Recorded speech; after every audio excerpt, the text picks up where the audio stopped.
Tamkajšnji kreskoti so namreč že 13. leto zapored pripravili veliko kresovanje, ki se je pričelo s pesmijo Devojčic zelenega Jurija in skrbno načrtovanim prižigom več kot 10 metrov visokega kresa.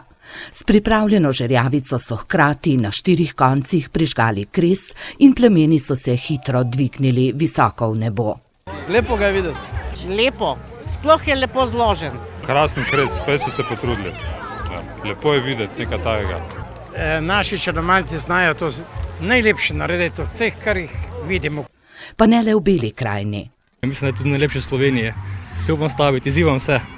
V pripravo takšnega kresa je bilo seveda vloženih zelo veliko ur dela. Odkar sem jaz tukaj teh 13 let, tudi enkrat nismo nobene gume, nobenega bencina, olja, nič takega, kar bi škodilo naravi ali okolju polivali. Kljub temu je kres lepo gorel in širil toploto daleč naokrog.